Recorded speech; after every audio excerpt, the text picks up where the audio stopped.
রঙিন জঙ্গলের এক সকালে দুষ্টু টুনটুনি ডালে বসে ঘোষণা দিল, আজ বড় অ্যাডভেঞ্চার হবে। ঠিক তখনই বাঘমামা হইচই শুরু করল।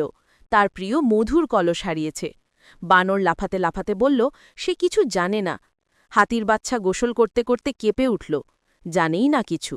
সবাই ভয় পেয়ে গেল, কারণ বাঘমামা রেগে গেলে মহাবিপদ। তখন টুনটুনি গোয়েন্দা হয়ে ছোট্ট চশমা পরে তদন্ত শুরু করল। সে মাটিতে ক্ষুদ্র পায়ের ছাপ দেখে বুঝল এটা কোনো বড় জন্তুর নয়। ছাপ অনুসরণ করতে করতে টুনটুনি ঝোপের পেছনে গিয়ে শুনল টিং টিং মধুর কলসের শব্দ। সেখানে দেখা গেল এক ছোট্ট ইঁদুর কলস ঘুরাতে ঘুরাতে নাচছে।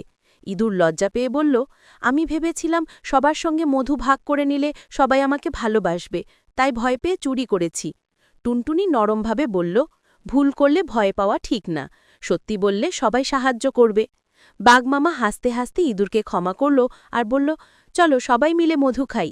জঙ্গলে আনন্দের নাচ শুরু হলো। শেষে টুনটুনি ক্যামেরার দিকে তাকিয়ে শিখিয়ে দিল, ভুল করলে ভয় না পেয়ে সত্যি বলতে হয়, তাহলেই সবাই তোমাকে ক্ষমা করবে।